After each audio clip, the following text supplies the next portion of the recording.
John Waffle here. I'm going to show you guys a three exercise warm-up routine I like to do here.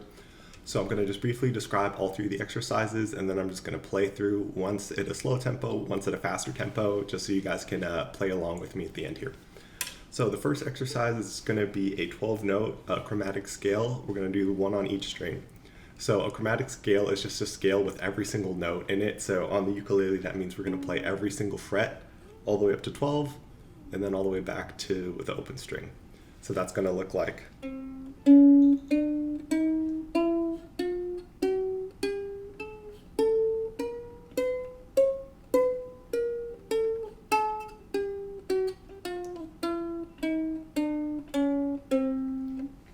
And notice here I'm using an alternating finger pluck. It's up to you. If you want to use a pick, go ahead. I just encourage you to do a consistent stroke or pluck pattern the whole way through. So we want to kind of train our brain like a robot here.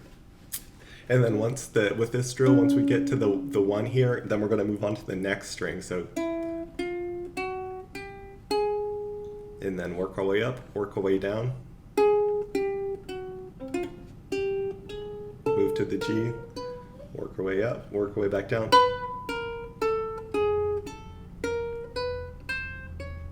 All right, so that's the first one. Pretty simple here. The main things you want to listen for is that each note resonates clearly. So when we get high, we want to hear a nice clean 12th note. We don't want to hear like something where it's buzzing or not quite pressed down all the way. So go slow, make sure every note is quality. Let the plane fly over. So up next, what we're going to do is a very similar drill to that last one, except we're going to use a full chord shape now. So instead of playing an individual note, like, we're going to play a chord in that same pattern. So for this, I like to just use the C chord so we can get a good bar chord practice. So it's going to look like we're in our C position. So 0, 0, 0, 3. Then we're going to move it up one fret. So 1, 1, 1, 4. Same pattern.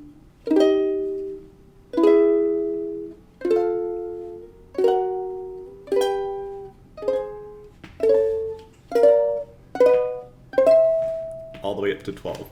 So notice here, this is a C. All right, so we have our C, high C on the 12th fret. Now we're going to work our way back down.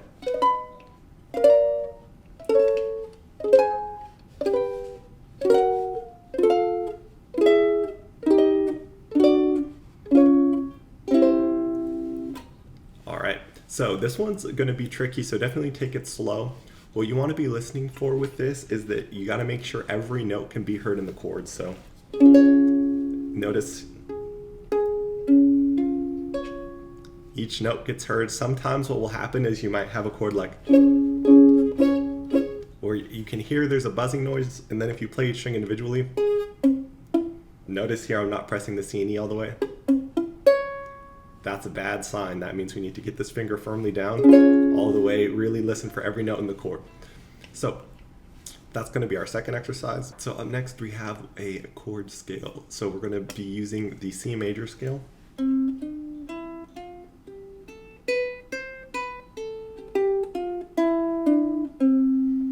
All right, except instead of playing each note, we're going to play the chord for that note. So if our first note for the C major scale is a C, we're going to start with a C major. Our next note would be a D.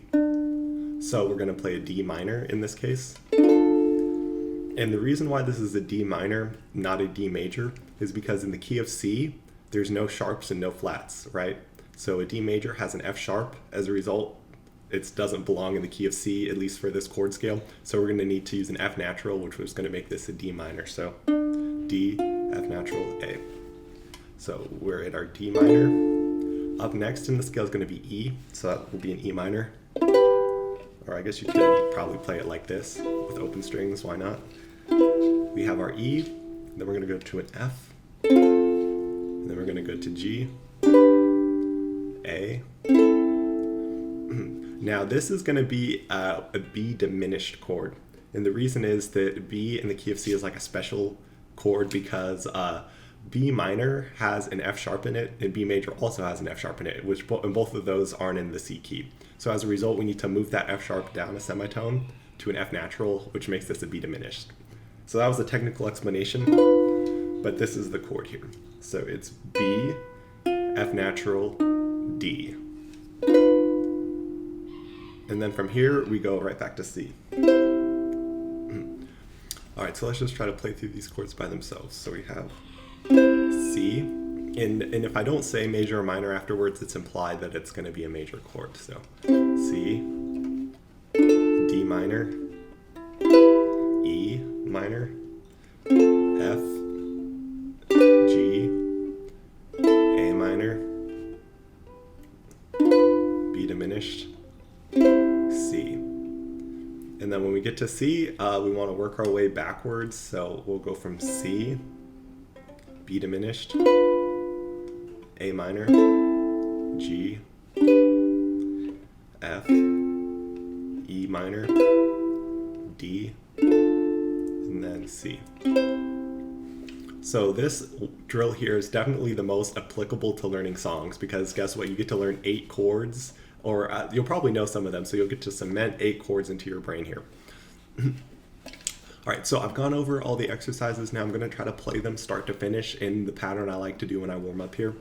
So I strongly suggest you guys use a metronome to do this. There's tons of free ones online if you don't own one. So I'm going to have my metronome set for 50 beats per minute. All right, 1, 2, 3, 4.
All right, exercise 2.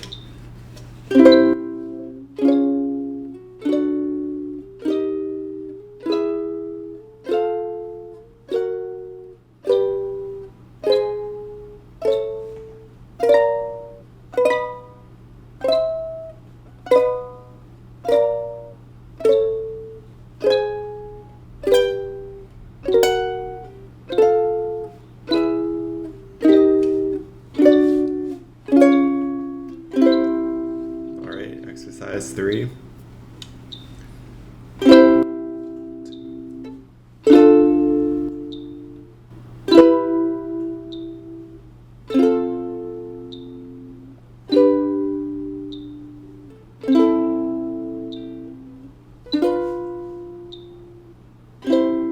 Back down.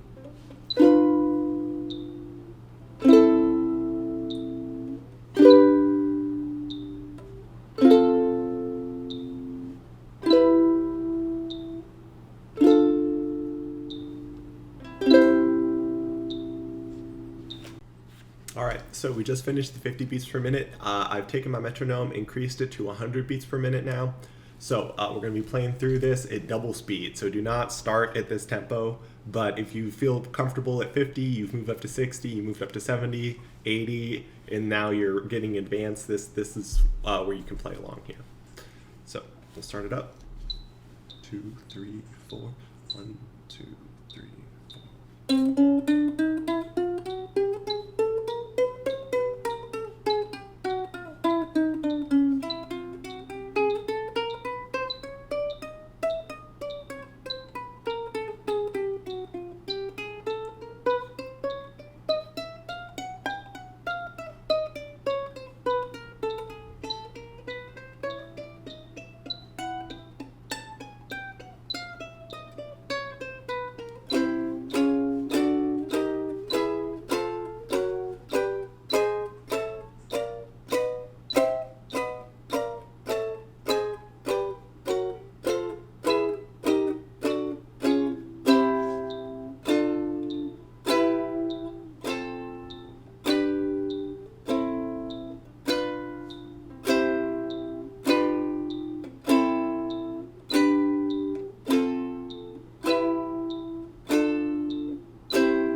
we've played through both times. If you were observant, you probably noticed for the B diminished on the faster tempo, I didn't play the pinky finger and just strum these bottom 3 strings. That's something I do when I play fast here because this chord shape I think is just brutal on my hand and I never really use it in songs. 9 times out of 10, if you play diminished chords, it's going to use this chord shape. So again, this is up to you. You are the musician. You are the ukulele owner. You get to decide what corners you want to cut, what you need to practice. So I just encourage you guys to err on the side of going slow and playing perfect before you try to just jump in it and go really fast to impress people. All right.